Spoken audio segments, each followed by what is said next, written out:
جنگل کے ساتھی اور الینا کی کہانیوں کی کتاب۔ ایک بہت ہی پیاری سی لڑکی جس کا نام الینا تھا۔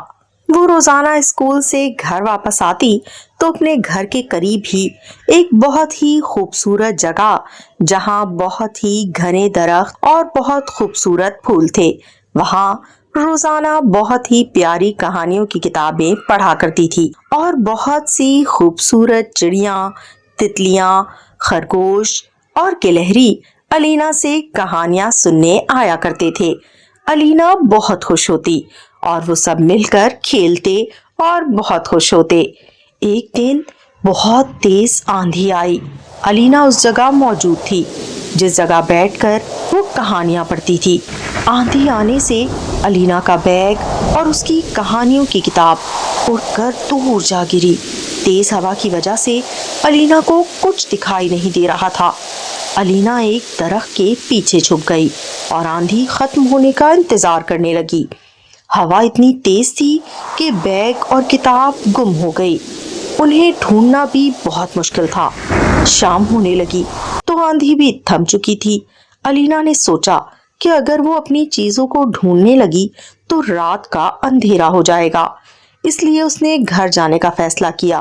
الینا اپنا بیگ اور اپنی اسٹوری بک کی وجہ سے بہت پریشان تھی۔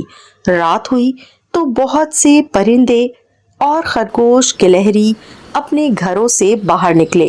کبوتر نے دیکھا کہ ایک بیگ اور ایک کتاب وہاں پڑی تھی۔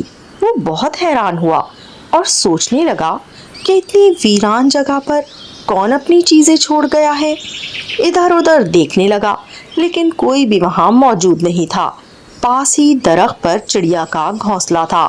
اس درخت کے نیچے خرگوش رہتے تھے۔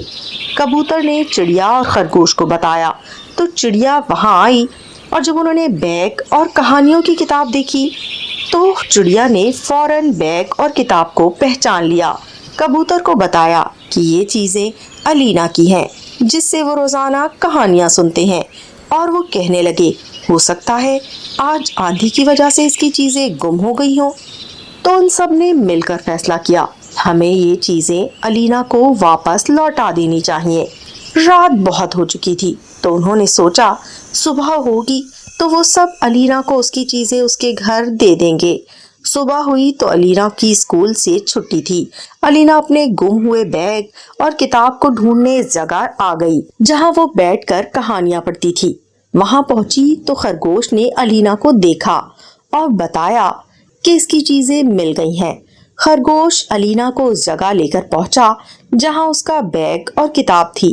الینا نے ان سب کا شکریہ ادا کیا اور الینا نے سب کو ایک بہت اچھی کہانی پڑھ کر سنائی اور وہ سب بہت خوش ہوئے۔